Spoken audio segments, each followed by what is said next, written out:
Good morning to all of you. Let me start our maths online classes for class 3rd. My dear student, in previous class we do question number first and question number second of exercise 11.3. Today we will start from question number third. A bottle contain 1 liter 350 milliliter of medicine. Student, एक बोतल के अंदर 1 liter 350 milliliter medicine है. If patient use up 952 milliliter of medicine, यदि student patient इसमें से 952 milliliter medicine use कर लेता है. Now how much medicine was left. Students हमें फाइंड करना है बोतल के अंदर कितनी मेडिसिन लेफ्ट थी. स्टेटमेंट इस बोतल कंटेंट मेडिसिन. बोतल के अंदर मेडिसिन थी 1 लीटर 350 मिलीलीटर. ना मेडिसिन यूज्ड अप, इसमें से मेडिसिन यूज की थी 952 मिलीलीटर. ना medicine was left, medicine left थी. स्टूडेंट्स लेफ्ट पूछा है तो माइनस करेंगे. 0 में से 2 माइनस नहीं हो सकता, कैरी लेंगे. 5 4 0 10, 10 में से 2 को माइनस किया 8, 4 में से अगेन 5 माइनस नहीं होगा, कैरी लेंगे 2 4 14, 14 में से 5 को माइनस किया 9, 2 में से 9 माइनस नहीं होगा, फिर कैरी लेंगे 0 12, 12 में से 9 को माइनस किया 3, now 0 में से 0 को माइनस किया 0. So students, medicine was left in the bottle 398 milliliter. I think you understand. Now we do next question. Question number 4. The tank of A truck is filled with 90 litre of diesel. Student, एक truck का tank 90 litre diesel में fill होता है. If 48 litre 500 millilitre is consumed during the day.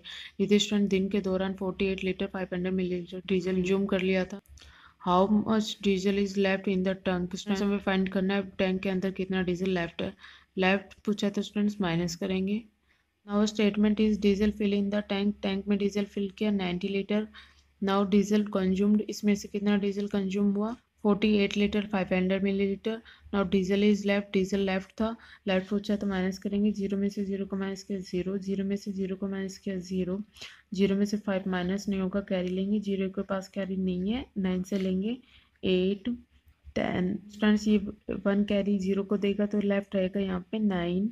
Now यहाँ पे 10, 10 में से 5 को माइनस किया 5, 9 में से 8 को माइनस किया 1, 8 में से 4 को माइनस किया 4. So student, diesel is left in the tank. Tank के अंदर कितना डीजल लेफ्ट था 41 litre 500 millilitre. Question number 5. Compare 4 litre 325 millilitre with 4235 millilitre and tell which one is greater than the other and by how much. Students हमें 2 numbers given है, इनको compare करना है और बताना है कि कौन सा नंबर ग्रेटर देन है और कितना ग्रेटर देन है. को कंपेयर करना है 4 लीटर 325 मिलीलीटर को 4235 मिलीलीटर से. स्टूडेंट दोनों साइड यूनिट्स को इक्वल करेंगे. मीन्स या तो दोनों साइड लीटर मिलीलीटर में यूनिट ले करेंगे या दोनों साइड मिलीलीटर में यूनिट्स करेंगे. स्टूडेंट्स हमने लीटर की यूनिट को कन्वर्ट किया है मिलीलीटर के अंदर. 1 लीटर इक्वल होता है 1000 मिलीलीटर के. 4 लीटर इक्वल होगा, 4 को मल्टीप्लाई करेंगे 1000 से.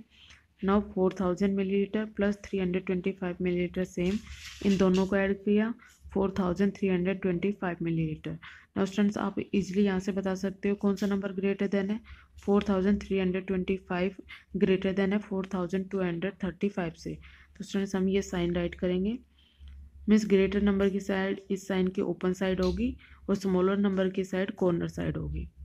नाउ स्टूडेंट कितना ग्रेटर देन है ये फाइंड आउट करने के लिए हम 4325 मिलीलीटर में से 4235 मिलीलीटर को माइनस करेंगे. 5 में से 5 को माइनस किया 0, 2 में से 3 माइनस नहीं होगा, कैरी लेंगे 3 2 एंड 2 12, 12 में से 3 को माइनस किया 9, 2 में से 2 को माइनस किया 0 एंड 4 में से 4 को माइनस किया 0. Now student our answer is 90 millilitre. Means 4235 से 90 मिलीलीटर ग्रेटर देन है. I think you understand. Now we do next question. Now question number 6. A barrel contains 75 liter 150 milliliter of oil. Students एक barrel के अंदर 75 litre 150 millilitre oil है. Out of which 36 litre 400 millilitre is taken out. Students इसमें से 36 litre 400 millilitre oil निकाल लिया जाता है. Now how much oil is left in the barrel. Students हमें फाइंड करना है बैरल के अंदर कितना ऑयल लेफ्ट है. स्टूडेंट लेफ्ट पूछा है तो माइनस करेंगे. Now statement is barrel contains oil. Barrel के अंदर oil था 75 litre 150 millilitre. Now taken out oil, इसमें से कितना oil निकाल लिया था 36 litre 400 millilitre. Now oil is left. Oil left है स्टूडेंट्स. left पूछा तो माइनस करेंगे. 0 में से 0 को माइनस किया 0. 5 में से 0 को माइनस किया 5. 1 में से 4 माइनस नहीं होगा. 5 से क्या ले लेंगे 4. 1 11. 11 में से 4 को माइनस किया 7. 4 में से 6 माइनस नहीं होगा. फिर क्या ले लेंगे 6. 14. 14 में से 6 को माइनस किया 8. 6 में से 3 को माइनस किया 3. So student oil is left in the barrel. Barrel के अंदर ऑयल लेफ्ट था 38 लीटर 750 मिलीलीटर. मिस्टन बैरल के अंदर 38 लीटर 750 मिलीलीटर ऑयल लेफ्ट था. I think students you understand. So you can easily do question number 3 to question number 6 in your fair notebook with neat and clean handwriting. Thank you students. Have a nice day. Hello dear students, good morning to all of you. Welcome to our YouTube online class. Subject is English Reader for class 3rd. In the previous video we have completed chapter 14 of some exercise. Today I will start chapter number 14 of question answer. So dear students, let's start. Part E. Answer the following questions in one or two words. हमें question के answer देने हैं 1 और 2 words में. Question number 1 है who was Siddharth. Who was Siddharth. Siddharth कौन थे. Answer है Shuddhodana his son Siddharth.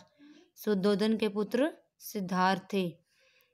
Question number 2 है bye whom was Gautam brought up.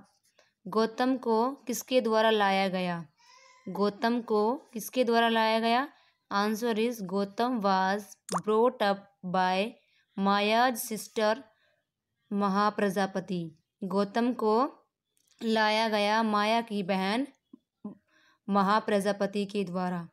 Gautam को किसके द्वारा लाया गया. गौतम को लाया गया माया की बहन महाप्रजापति के द्वारा. Question number 3 is at what age did Siddhartha achieve enlightenment. कौन सी उम्र में सिद्धार्थ ने ज्ञान प्राप्त कर लिया था. कितनी उम्र में सिद्धार्थ ने ज्ञान प्राप्त कर लिया था. तो answer is at the age of 35 he achieved enlightenment. 35 की उम्र में उन्होंने ज्ञान प्राप्त कर लिया था. Question number 4 is name the 4 main religious in India. Bharat में 4 जो मेन धर्म है उनके नाम बताओ. तो answer is the 4 main religious in India are. Bharat में 4 धर्म होते हैं. कौन कौन से. Hinduism, Islam, सिखिम and Christianity. Hinduism HINDUISM Hinduism. Islam ISLAM Islam. सिखिम SIKHISM सिखिम and Christianity CHRISTIANITY Christianity. कौन कौन से मेन धर्म होते हैं बेटा. Hinduism, Islam, सिखिम and Christianity.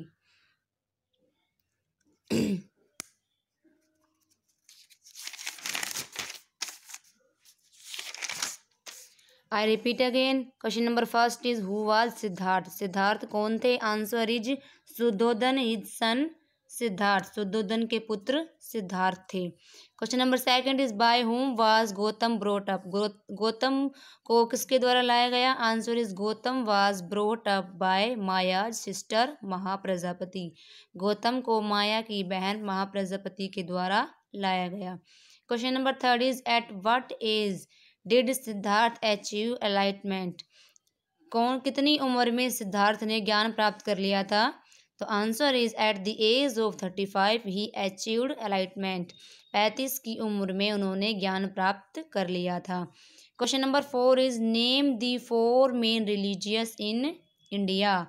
Bharat में जो 4 मेन धर्म है उनके नाम बताओ. Answer is the 4 main religion in India are. जो भारत में 4 धर्म है उनके नाम है हिंदुज़म फर्स्ट, सेकंड है इस्लाम, थर्ड है सिक्किम एंड फोर्थ है Christianity. So dear students, I hope you understand my video. Write down in your fair notebook Writing should be neat and clean. Thank you. Have a nice day. Good morning students, मैं Mukesh madam आपकी हिंदी अध्यापिका MLP international school Rajpura से। बच्चों कक्षा तीसरी में कर रहे थे हम पाठ 14 सर्दी आई। हम कर रहे थे इसके अभ्यास कार्य, कुछ प्रश्न हो चुके थे। आज हम शेष बचे हुए प्रश्न करने वाले हैं। तो बच्चों इस पाठ में हम आ गए थे प्रश्न नंबर 5 पर। कविता की पंक्तियों को पूरी करो। कविता की पंक्तियों को पूरी करो। यहाँ हमारे सामने कविता की कुछ अधूरी पंक्तियाँ दी गई है जिन्हें हमें पूरा करना है। बाहर सर्दी, आगे आएगा घर में सर्दी। पैर में सर्दी, सर में सर्दी। तो इस लाइन में क्या भरेंगे हम? पैर में सर्दी। इतनी सर्दी किसने कर दी, आगे आएगा अंडे की जम जाए जर्दी। तो क्या आएगा यहाँ पर? अंडे की जम जाए जर्दी आगे लिखा हुआ है। सारे बदन में ठिठुरन भर दी, क्या आएगा इस लाइन में? ठिठुरन। जाड़ा है मौसम बेदर्दी। तो इस तरह से हमें इन पंक्तियों को पूरा करना है। एक बार फिर से देख लीजिए कैसे करना है। बाहर सर्दी, घर में सर्दी, पैर में सर्दी, सर में सर्दी। इतनी सर्दी किसने कर दी, अंडे की जम जाए जर्दी। सारे बदन में ठिठुरन भर दी, जाड़ा है मौसम बेदर्दी। तो इस तरह से आपको भी खाली जगह में ये सारे जो है ना ये फिल करने हैं। आपको इन पंक्तियों को पूरा करना है। अगला प्रश्न है प्रश्न नंबर 6। निम्नलिखित प्रश्नों के उत्तर दीजिए। हमारे पास पहला प्रश्न है, सर्दी क्या पहनकर आई है? सर्दी क्या पहनकर आई है? इसका उत्तर होगा सर्दी ठंड को पहनकर आई है। सर्दी ठंड को पहनकर आई है। अगला प्रश्न हमारे पास है, कवि ने किस मौसम को बेदर्दी कहा है? कवि ने किस मौसम को बेदर्दी कहा है? इसका उत्तर होगा कवि ने जाड़े के मौसम को बेदर्दी कहा है। कवि ने जाड़े के मौसम को बेदर्दी कहा है। अगला प्रश्न है, सर्दी में सबके हाल कैसे हो जाते हैं? सर्दी में सबके हाल कैसे हो जाते हैं? इसका उत्तर होगा सर्दी में सबके हाल बेहाल हो जाते हैं। सर्दी में सबके हाल बेहाल हो जाते हैं। तो बच्चों ये प्रश्न नंबर 5 और 6 मैंने आपको करा दिया है। ये आपको अपनी नोटबुक में सुंदर राइटिंग में लिखने हैं और याद करने हैं। और अभी मैं करा रही हूँ आपको भाषा और व्याकरण। भाषा और व्याकरण में देखिए, वर्णों के मेल से शब्द बनते हैं। शब्दों में जो भी वर्ण हैं उन्हें अलग अलग करके लिखना वर्ण विच्छेद कहलाता है। जैसे हमारे पास एक शब्द है लाल, तो हमने इसके वर्णों को अलग किया है। पहले है ला, ले जमा आ, और फिर है ले जमा ए। तो लाल जो शब्द है वो कितने वर्णों से मिलकर बन गया? 4 वर्णों के मिलने से। तो वर्णों के मेल से शब्द बनते हैं। और जब वर्णों को हम अलग अलग करके लिखते हैं तो उसको क्या कहते हैं? वर्ण विच्छेद। तो जो हमने लाल शब्द को इस तरह से लिखा है टुकड़ों में, क्या कहते हैं इसको? वर्ण विच्छेद। आगे है सही वर्ण विच्छेद पर सही का निशान लगाओ। तो सबसे पहले क्या है? चाल शब्द।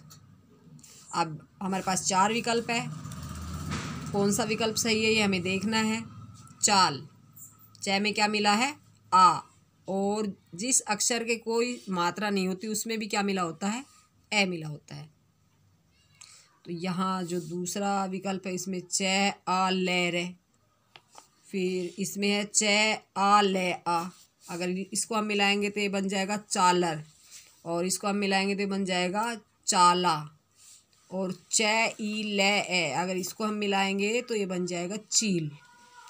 तो ये जो पहला विकल्प है च आ ले ए, ये क्या बना है? चाल। तो पहले वाला विकल्प हमारा सही है, इस पर हम सही का निशान लगाएंगे। अगला शब्द हमारे पास है बाहर। बाहर, बा के साथ क्या मिला हुआ है? आ और ह और र। इनके साथ कोई मात्रा नहीं है, लेकिन मैंने अभी आपको बताया था कि जिस भी व्यंजन के साथ कोई भी मात्रा नहीं होती उसके साथ भी ए स्वर मिला होता है।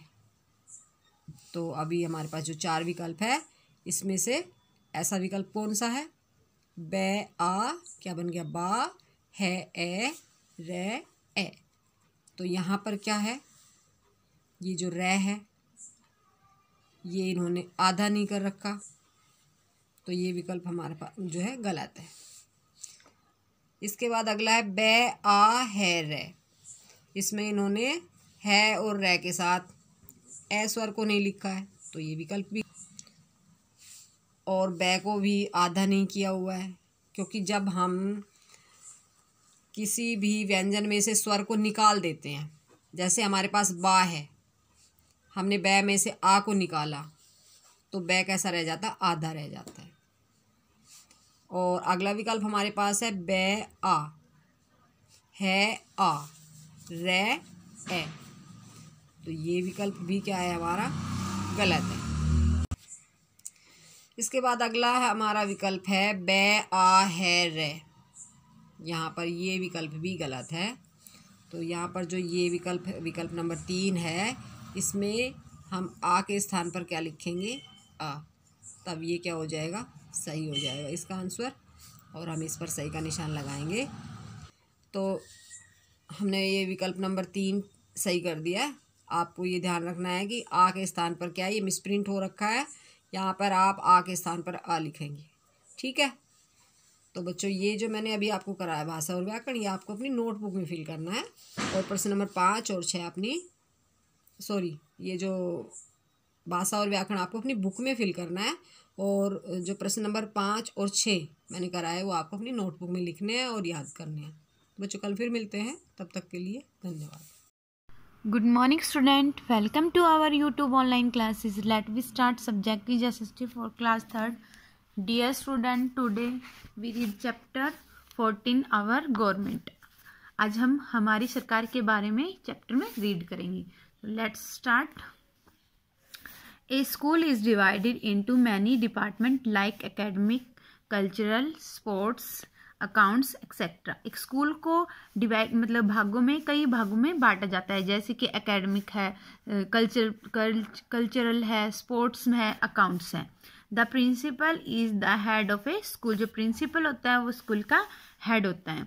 Heads of various department help him और her in the management of the school.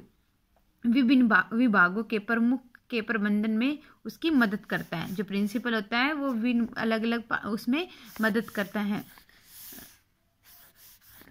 और also they make certain rules to be followed by everyone for the proper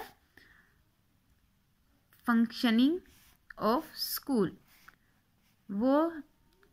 way school के जो भी काम होते हैं उचित काम के लिए सभी के द्वारा जो भी रूल बनाए जाते हैं, उनमें कुछ नियम बनाते हैं, उनके द्वारा पालन किए जाते हैं।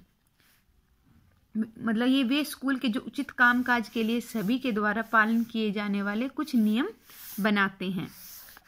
Similarly India is divided into many states. वैसे ही जो हमारा भारत है उसमें बहुत सारे स्टेट्स हैं। फर्दर आगे these states are divided into district. आगे जो स्टेट्स हैं वो भी डिवाइड किए गए हैं डिस्ट्रिक्ट में। The district are divided into village and towns. जो डिस्ट्रिक्ट है वो भी गांव और शहरों में डिवाइड किए गए, बांटे गए हैं। हम पढ़ेंगे लेवल ऑफ द गवर्नमेंट का मतलब लेवल के बारे में पढ़ेंगे। इसके बारे में the government of India has the 3 level. जो सरकार है वो उसके भारत में 3 लेवल हैं। The central government, the state government and the local self government. केंद्र सरकार, राज्य सरकार और स्थानीय एवं सरकार। The welfare of the whole country is the responsibility of the central government. देश की भलाई की केंद्र सरकार की जिम्मेदारी होती है। मतलब पूरे देश की रिस्पॉन्सिबिलिटी की जिम्मेदारी किसकी होती है? सेंट्रल गवर्नमेंट की।